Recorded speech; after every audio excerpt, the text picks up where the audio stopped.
રાજ્યભરમાં રખડતા શ્વાનને લઈને લોકોને હાલાકી છે અને એ જ બાબતને લઈને ગુજરાત હાઈકોર્ટે હવે સુઓ મોટો પીઆઈએલ લીધી છે.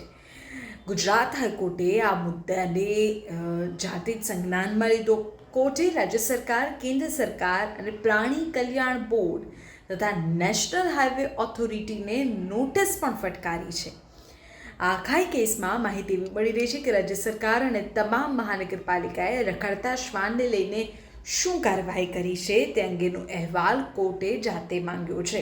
વારંવાર જ્યારે આવા બધે કોર્ટમાં કેસ ચાલે ત્યારે મહાનગરપાલિકાઓ તરફથી, રાજ્ય સરકાર તરફથી એવું કહેવામાં આવે કે આ પ્રકારની કાર્યવાહી થઈ રહી છે, અમે આટલું કર્યું છે. ત્યારે હવે કોર્ટે આખો અહેવાલ જ માંગી લીધો છે કે અમને જણાવો કે સરકારે શું કાર્યવાહી કરી છે, જે તે મહાનગરપાલિકામાં જે પ્રકારે રખડતા શ્વાનનો આતંક છે તેને ડામવા માટે કયા પ્રકારના પગલાં લેવાયા છે, રાજ્ય સ્તરીય કાર્યવાહીમાં કયા પ્રકારે પગલાં લેવામાં આવશે તે અંગે પણ વિગતો રજૂ કરવાનો નિર્દેશ કોર્ટ તરફથી કરવામાં આવ્યો છે.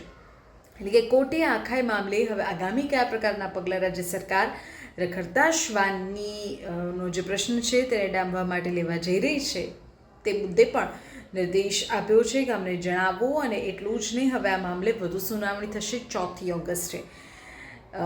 જોવું એ રહેશે 4 ઓગસ્ટે કે રાજ્ય સરકાર તરફથી અને વિવિધ પક્ષકારો તરફથી પોતાનું શું જે સ્ટેન્ડ છે તે રાખવામાં આવે છે અને કોર્ટ આખા મામલાને કેવી રીતે લે છે. કારણ કે વારંવાર નાના બાળકોથી લઈને વડીલોને શ્વાન કરડવાના કિસ્સાઓ હોય કે પછી તેના કારણે થતી રસ્તાઓ પર રખડતા શ્વાનના કારણે થતી લોકોને કનડગત હોય, તો આ મુદ્દાને કોર્ટે જાતે જ સંજ્ઞાનમાં લીધો છે, મોટો પીઆઈએલ લીધી છે. અને હવે જોવું એ રહેશે કે કોર્ટને આ તમામ પક્ષકારો શું જવાબ આપે છે.